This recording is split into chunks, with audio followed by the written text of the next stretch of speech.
Bueno, bienvenidos nuevamente a la clase de Biblia. Hoy continuamos con los temas de los evangelios de la infancia de Jesús. Ya vimos lo que nos dice Lucas, lo que nos dice Mateo, los primeros dos capítulos de cada uno de estos evangelios. Recuerden que el evangelio de Marcos no habla de Jesús cuando era niño.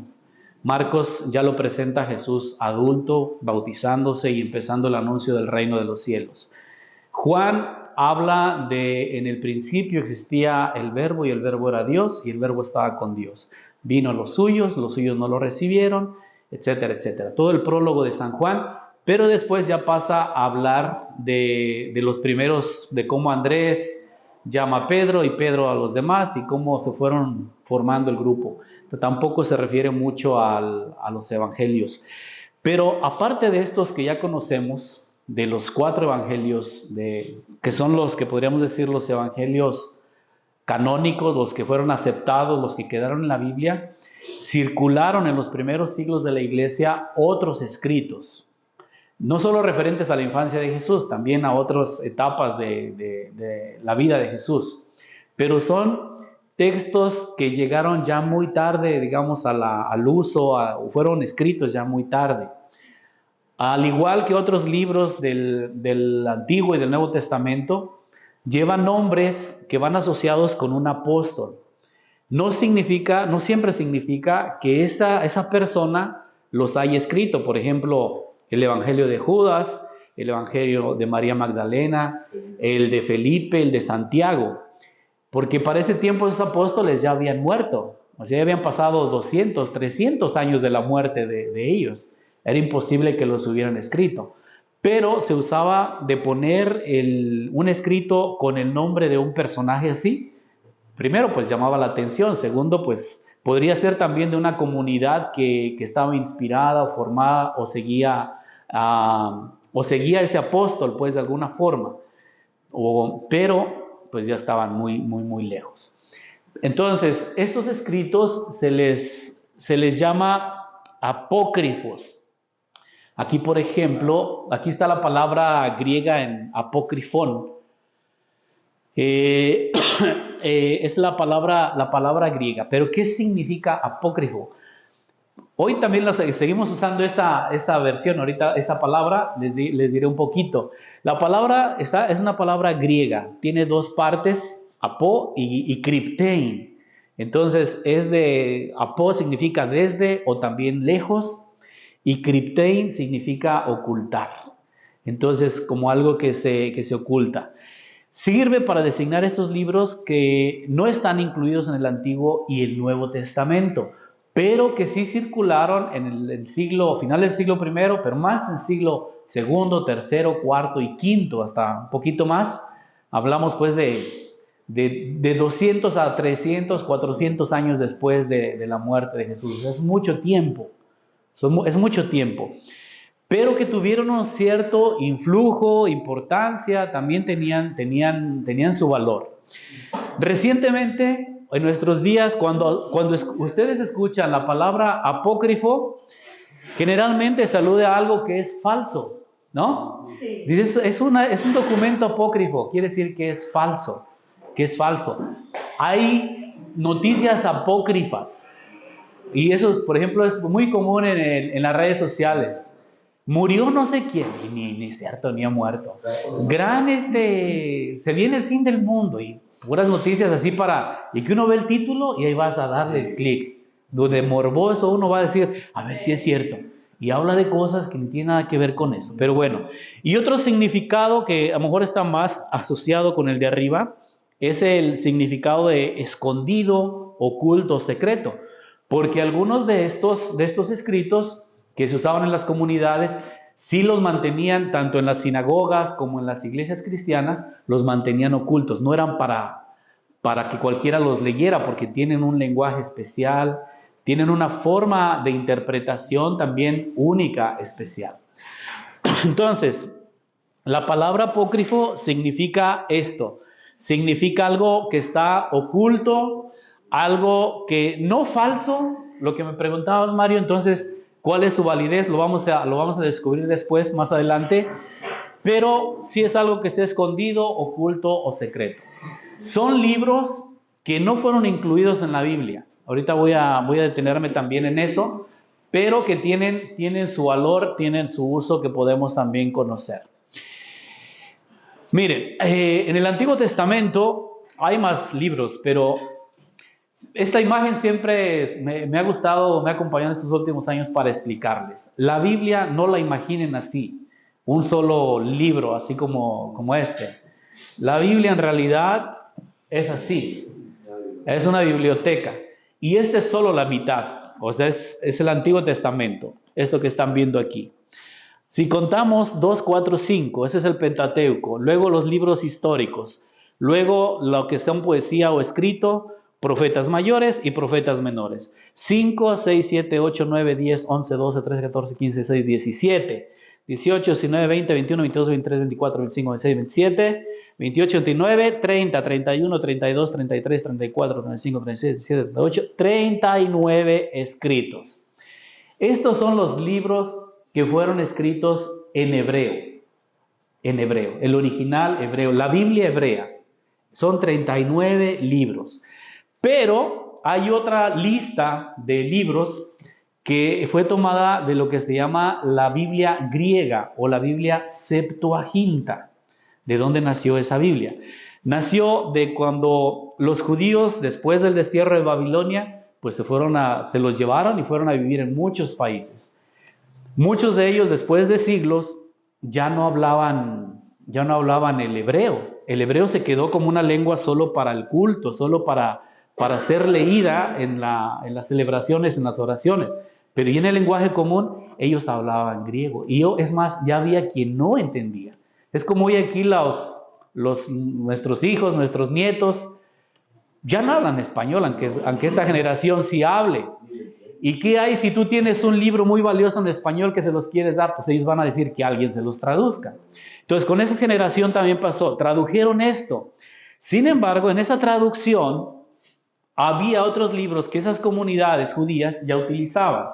El libro de Tobías, el libro de Judith, el libro de sabiduría eclesiástico o sabiduría de Ben Sirá, el libro de Baruch, los libros de los Macabeos, unas partes de Daniel y unas partes de Esther. 1, 2, 3, 4, 5, 6, 7.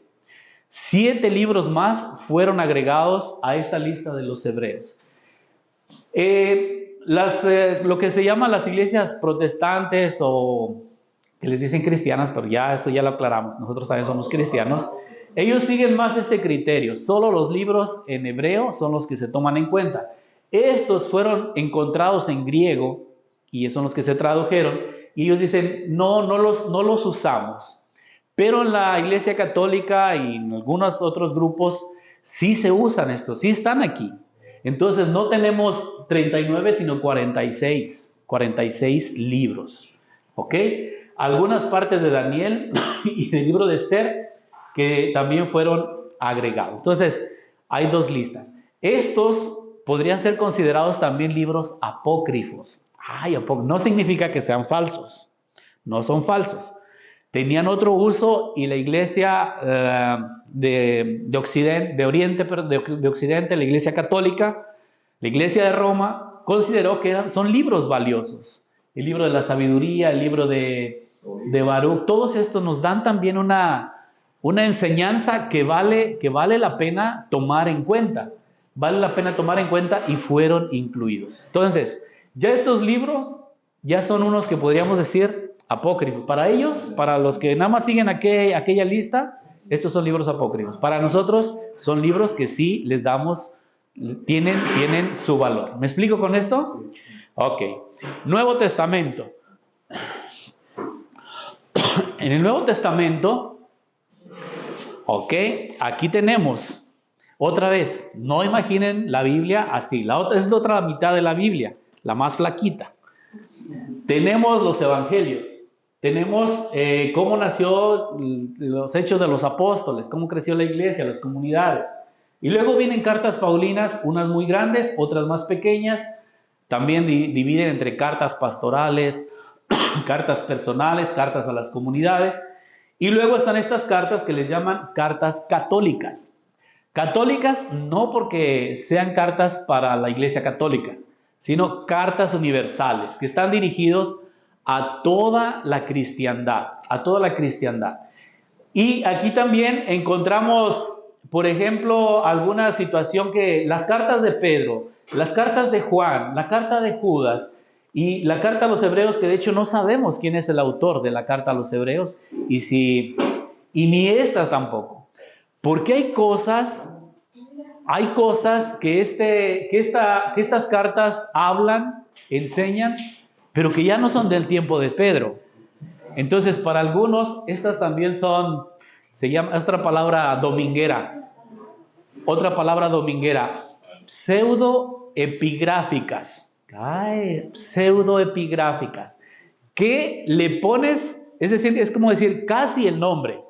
Cuando le pones el nombre, por decir, yo escribo un libro, pero si pongo mi nombre, pues no me van a conocer. A lo mejor ustedes sí, pero otras personas no me van a conocer. Pero ¿qué tal si pongo libro del Papa Francisco? No, es del Papa Francisco. Entonces, pues te llama la atención, inmediatamente lo vas a leer. En ese tiempo se usaba eso, que ponías el nombre de un apóstol. Pedro, Santiago, Juan, de los más famosos. Es más, cartas de Pablo que no escribió Pablo y se las adjudicaron a él, a Pablo. No significa que sean apócrifos, son pseudoepigráficos. Puras palabras y domingueras para que se las aprenda. Apócrifos, pseudoepigráficos. Recuerden, estamos viendo los libros apócrifos y estoy explicándoles los que sí están en la Biblia y los que no están.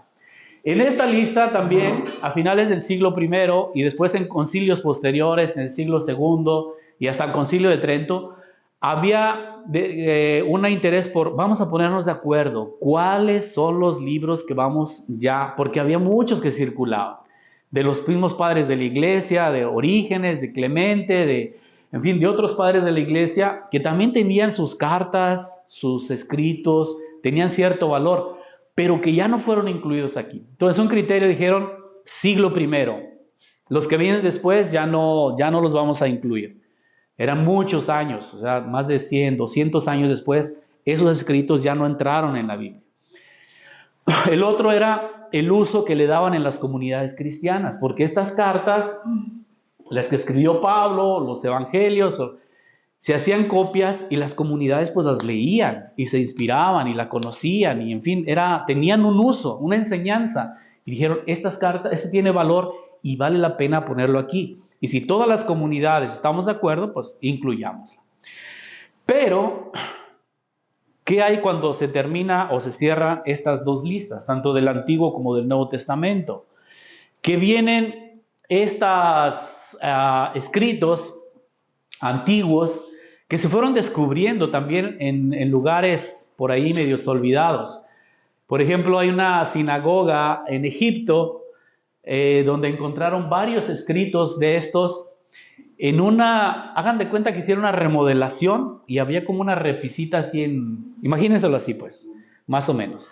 La sinagoga pues era muy antigua y por mucho tiempo incluso se dejó de utilizar. Y entonces en un hueco que encontraron por ahí como que ya se dañó este pergamino, ya no se lee muy bien y ya se me rompió de acá. Hicieron una copia nueva y dijeron, ¿y qué hacemos con esto? Pues ponlo ahí. Y lo echaron ahí como en su ático, ahí donde tiene el pilichero. Ahí no. Y ahí fueron guardando cosas. Total, pasaron siglos, pasó mucho tiempo y en una remodelación de ese edificio, alguien va abriendo ahí y dice, oye, mira, aquí están unos documentos muy viejos, ¿qué son? Y fueron descubriendo que eran escritos antiguos de algunos de la Biblia, de libros de la Biblia en griego, en hebreo, otros los apócrifos, de otros apóstoles que no conocían. Y se empiezan a estudiar y se empieza a ver, bueno, a ver qué dicen, vamos a traducirlos. Y ya los estudiosos de la Biblia, pues ahí a traducir si estaban en griego, si estaban en hebreo, si estaban en lengua copta, que es otra cosa, si estaban en siriaco también, o si estaban en arameo, o sea, todas las lenguas decían y las traducen y entonces pues van teniendo un cierto valor. Entonces, ¿qué son los evangelios apócrifos? Los evangelios, recordemos, evangelio significa buena noticia. La palabra evangelion significa buen anuncio, buena noticia. Los oficiales pues son 4. El de Marcos, Mateo, Lucas y Juan. Pero yo me estoy refiriendo a hemos estado hablando todas estas clases de los evangelios que hablan de la infancia. Dentro de esos evangelios, Mateo y Lucas nos hablan de Jesús cuando era chiquito, que nació en Belén, que lo visitaron los Reyes Magos, cómo fue que el ángel le dijo a María que iba a ser la mamá, cómo le dijo a José que no la rechazara, que se fuera a Egipto. Todo eso nos narra Mateo y Lucas. Pero hay otros escritos que se llaman apócrifos, o otra palabra dominguera. A ver, ya les dije, la palabra apócrifo, que significa oculto, que significa que no están incluidos en la lista oficial. No significa falsos, porque falso puede decir alguien que a lo mejor se inventa algo que no tiene nada que ver con la realidad. Sí transmiten verdades, pero son libros como aparte, son libros separados, podríamos decirle así mejor. Extracanónicos es otra palabra. Los que no están en la lista. El canon es como la lista de los libros oficiales. Los que están extras son los que están fuera de esa lista oficial, ¿sí? Surgieron en los primeros siglos del cristianismo en torno a la figura de Jesús de Nazaret. Hablan de Jesús. Cuando era chiquito, cuando era grande. Hay un evangelio de José. Ahí porque ¿qué pasó con José? ¿Se murió? ¿No se murió? ¿Se divorció de María? ¿O qué pasó? Lo que ellos cuentan es que se murió, que murió en cierta etapa, porque es interesante que se habla de José cuando estaba pequeño Jesús, en Belén, los lleva a Egipto. Se habla de José porque llaman a Jesús el hijo de José. Joshua ben Joseph, así es su nombre, Joshua ben Joseph, o Joshua de Nazaret, Jesús de Nazaret, el hijo del carpintero, el hijo de María. Pero en la vida pública de Jesús, José no aparece, nada más aparece María. Ayer leíamos ese episodio cuando pensaban que estaba loco Jesús y fueron los parientes y María que querían recogerlo, pero no se lo llevaron. Bueno, sigo aquí. La figura de Jesús. No fueron incluidos en esa lista que ya les mostré, ni de la Biblia hebrea, los que son los 39 libros, ni la otra palabra dominguera. Septuaginta, así se llama la Biblia griega. Esa traducción que se hizo de los libros hebreos al griego. ¿Por qué se hizo? Porque en Alejandría la comunidad ya no hablaba hebreo y no entendían. Si leías en hebreo, pues no sé qué me estás diciendo. Hazme una traducción. Y según una tradición, invitaron a 72 ancianos de Palestina, de Israel, fueron a Egipto y tradujeron toda la Biblia hebrea al griego. Y de ahí salió esta edición que se llama la Septuaginta, la Biblia griega. Entonces, en esa Biblia es donde la lista que les mostré, Tobías, Sabiduría, Macabeos, sí fueron incluidos, pero en la hebrea no. Pero aún de esos libros hay unos que quedaron fuera. Entonces, ¿sí me explico con esto?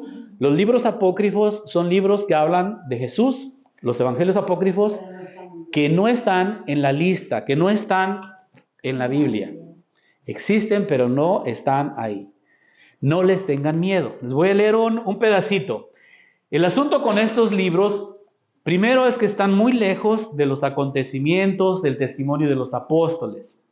El valor de los evangelios, por ejemplo, es que Mateo pues fue discípulo. Lucas no fue discípulo de Jesús, o sea, directamente, no fue de los 12, no lo vio así. Era discípulo de Pablo, discípulo de Pedro, pero es una generación que estaba muy cerca de lo que había sucedido. Insisto otra vez, acuérdense, la Biblia no empezó siendo escrita, era oral. Se enseñaba, Jesús no escribió libros, él enseñaba hablando, y sus discípulos después fueron poniendo por escrito sus parábolas, sus milagros, sus enseñanzas, sus dichos. Y entonces ahí se fue formando el Nuevo Testamento. Pero pasaron, si Jesús murió, ¿en qué año más o menos? Díganme, a ver, ¿cuándo murió Jesús? 33. Y el último evangelio estaba escribiendo hacia el año 90. ¿Cuánto pasó de ahí hasta 50, 60 años. 60 años después de la muerte de Jesús. Eran generaciones y además no se vivía tanto tiempo en aquel entonces. El promedio de vida de 40, 50 años máximo era lo que vivían las personas. Eso también tengámoslo en cuenta. No eran vidas así de 100 años. Dice, el más robusto hasta 80, dice uno de los salmos. Entonces, ellos tuvieron esa ventaja de tener la enseñanza directa de los apóstoles y ponerlo así por escrito. Pero, ¿qué pasa con las siguientes generaciones? 100 años, 200 años después. Imagínense que nosotros queremos hablar de lo que sucedió hace 200 años, allá por el 1800. Pues no. Escribe lo que sucedió en aquel tiempo. Pues uno se puede basar en documentos, en eso. Entonces ya hay más imaginación, ya hay más creatividad. Ahorita les voy a leer un pedacito de uno de los evangelios. Entonces, miren, de la infancia hay dos, lo que se llama evangelios de la natividad, que hablan del nacimiento de Jesús. El protoevangelio de Santiago. Le dicen otra palabra dominguera. Hoy están puras palabras domingueras. Que es protoevangelio. Protos es primero. Protos, o lo que antecede, o como en los libros aparece el prólogo. ¿Saben qué es el prólogo? Es una palabra que dice pro y logos. Antes de la palabra. Antes de todo lo que se va a decir, se pone una introducción, una descripción de lo que va a hablar el libro. Eso es un prólogos. Primero o antes de la palabra. Y este es el antes del evangelio. Se dice que de Santiago. Algunos piensan que ese escrito era como la introducción al evangelio de Marcos. Pero no se puso en Marcos, porque Marcos ya había sido escrito desde mucho antes. Está el evangelio del pseudo Mateo, que es otra palabra. Los estoy bombardeando hoy con palabras. Pseudo significa casi Mateo, que le adjudican a Mateo, pero no es de Mateo. El evangelio del nacimiento de la Virgen María. Eso está interesantísimo. Alguna vez lo puedan leer, de cómo María la llevaron chiquita al templo. Ahí se fue criada y cuando ya era la adolescencia estaban preocupados los sacerdotes porque ¿qué vamos a hacer con esta niña? Porque ya está siendo mujercita y necesita un esposo, pero es una mujer que no podemos dársela a cualquiera, entonces vamos a hacer un concurso y a ver a quién le toca. No lo hicieron así, ¿verdad? Bueno, invitaron a hombres respetables, que la respetaran también a ella y le dieron una vara seca a cada uno de ellos y aquella que floreciera iba a ser. Entonces a San José le tocó, pero me ponen a San José como muy viejito para que ya salvaguardar su virginidad, su pureza y que no, aunque estuvieran casados, no hubiera relaciones con ella porque cómo iba a ser. Todo eso tratan de explicar y pues se hacen esta historia de la vara y José bien viejito. José tuvo que ser un hombre joven también, no lo imaginemos así. Pero bueno, esa es otra cosa. El libro de la infancia Liber de Infancia Salvatoris, de la infancia del Salvador. Eso está, un documento está en el British Museum en London, allá está ese pedacito. El Evangelio secreto de la Virgen María. Evangelio apócrifo de la Virgen María. También, todo eso de la natividad. Y hay otros que hablan de la infancia de Jesús. Evangelio de la infancia de Jesús de Tomás. De Tomás. No el apóstol, es otro Tomás. Es otro que se habla, pero tiene el mismo nombre. Evangelio árabe de la infancia. ¿Por qué árabe? Porque fue escrito en árabe. Historia de José el carpintero. También interesantísima esa. Evangelio armenio de la infancia, en lenguaje armenio. Liber Infancia Salvatoris, y ese está un pedacito, un fragmento en la Biblioteca Nacional de París.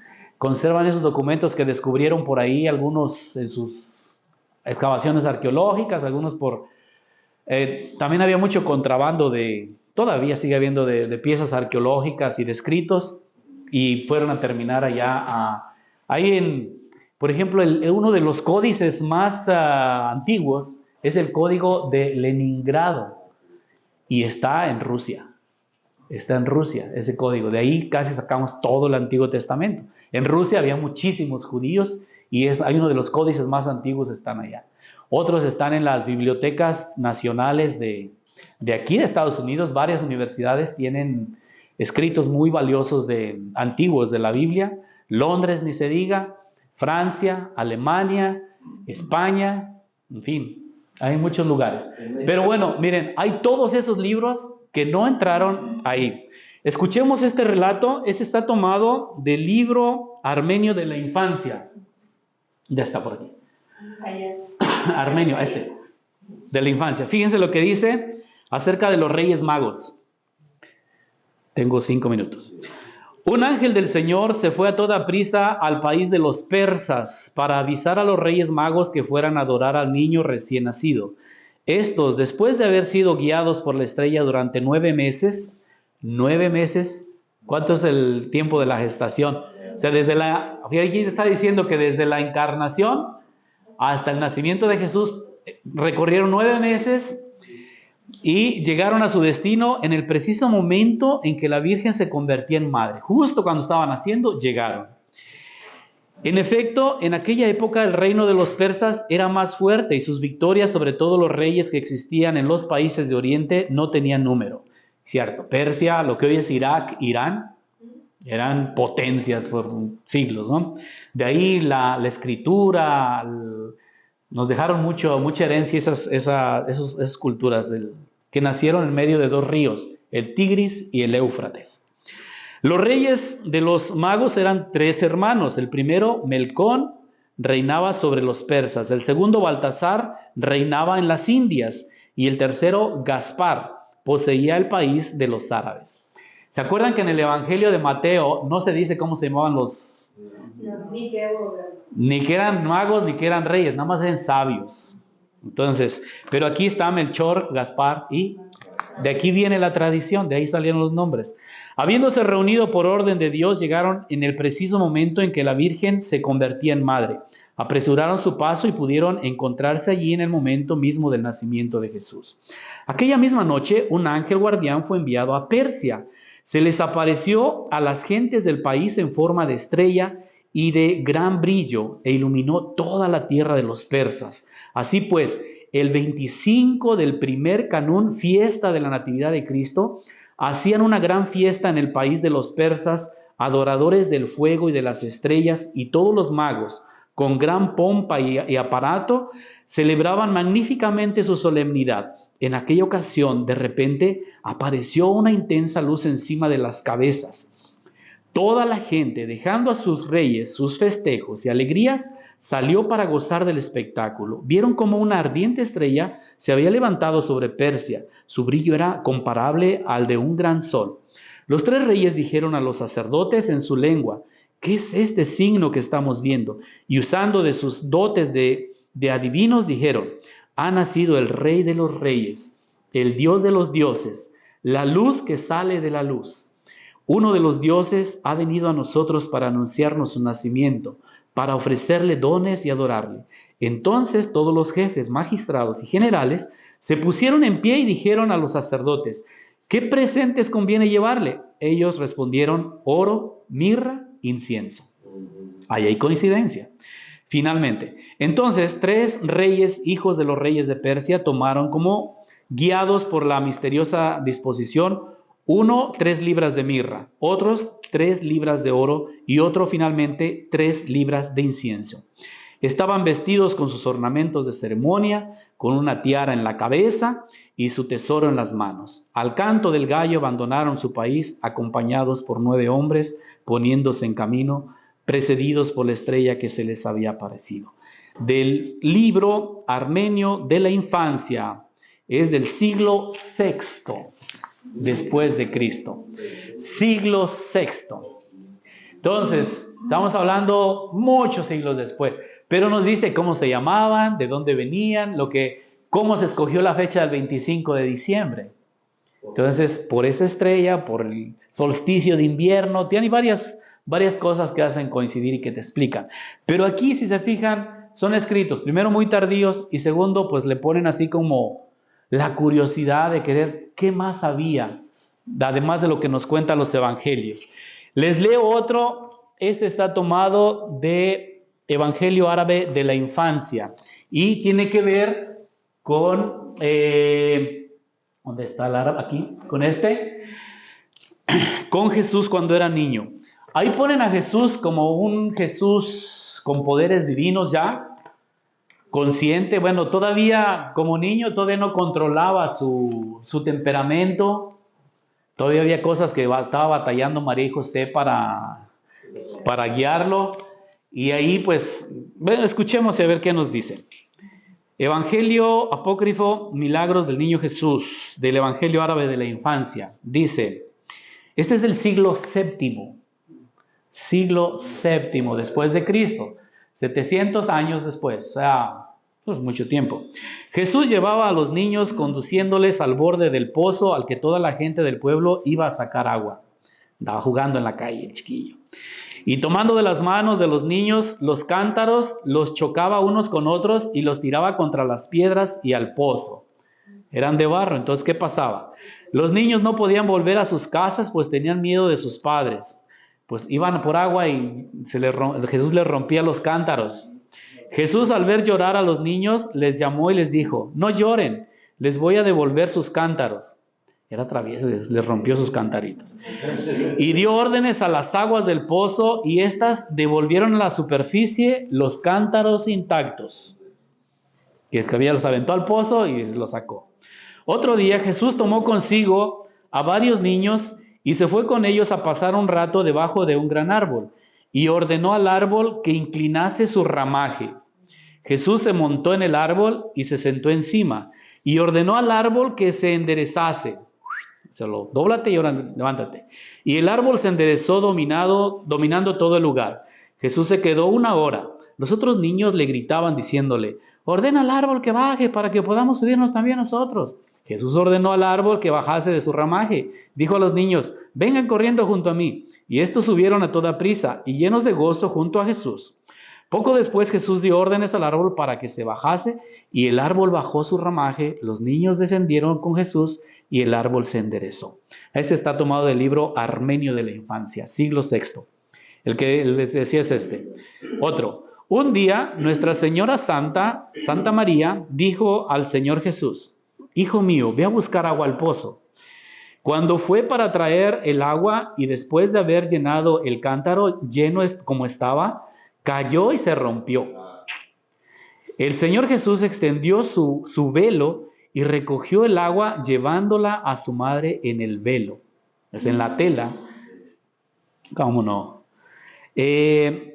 Santa María al verlo se llenó de admiración y todo el que veía lo aguardaba y encerraba en su corazón. Todo lo que veía, lo que hacía Jesús, dice, lo conservaba en su corazón. Esa frase está en el Evangelio de Lucas también. Cuando le respondió Jesús, ¿y por qué me andabas buscando en el templo? Si yo tengo que ocuparme de las cosas de mi Padre.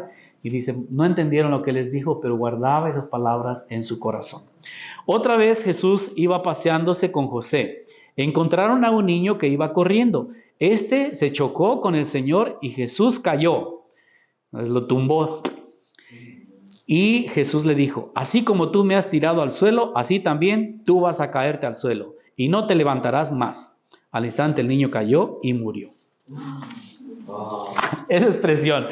¿Cómo? ¿Qué? Pero después le dice a Jesús. No, pero después viene Jesús, lo resucita. En fin, los relatos son así. Y uno dice, bueno, ¿qué tanto hay de verdad en esos relatos? ¿Qué tanto es fruto de la fantasía? Cuentan. Pues, en cierta forma tienen una didáctica, tienen una enseñanza de cómo, por supuesto ellos dan por hecho que Jesús ya era consciente de su divinidad desde el momento en que nació, porque hay un momento en que incluso Jesús bebé le habla a María, pues todavía eres un bebé y cómo estás hablando, ¿no? Entonces de ahí María pues ya empezó a asustarse con los poderes de su hijo, pero lo que estos escritos nos pueden enseñar primero es, para mí es imaginar un poco la vida familiar, el contexto en lo que aquella familia iba descubriendo de Jesús. Por supuesto aquí dan por hecho que Jesús ya sabía que era Dios, pero no controlaba su temperamento, como cualquier niño que hace berrinche, que reacciona, que es agresivo. pues se supone que cuando uno crece aprendes a controlar tus emociones, ¿no? Pero por otro lado, yo prefiero imaginar a un Jesús que fue descubriendo poco a poco su identidad. Porque como presenta Lucas o Mateo, pues sí ponen a un Jesús también extraordinario, o en la forma en que nació, en la forma en que María entendió la misión, en cómo el ángel les habla, en cómo José escucha aquellos sueños que le dicen, acepta María, escapa porque quiere matar al niño. Todo eso, pues también hay algo que no sabemos, es algo tan íntimo que nos deja el escritor sagrado que pudo pasar, pero ¿cómo lo sabía él? Bueno, ahí es otra cosa. Pero estos están más llenos como de imaginación de los escritores, nos acercan o tratan de explicar también cómo llegaron esos magos de lejos, cómo se dieron cuenta, por qué el 25 de diciembre y los milagros de Jesús. O sea, sí tuvo que ser una persona extraordinaria, pero no fue notable sino hasta los 30 años, cuando empezó a hablar del reino de Dios. Porque sus mismos paisanos de Nazaret, en Marcos, en los evangelios, dicen, ¿de dónde sacó esta sabiduría? A lo mejor si coincidiera con esto que relatan, pues si es Jesús desde niño hacía esas cosas, pues ahorita las va a hacer más, ¿no? Sería como algo normal, no causaría admiración. Pero los evangelios, había admiración por la forma en que Jesús enseñaba, curaba y trataba a las personas.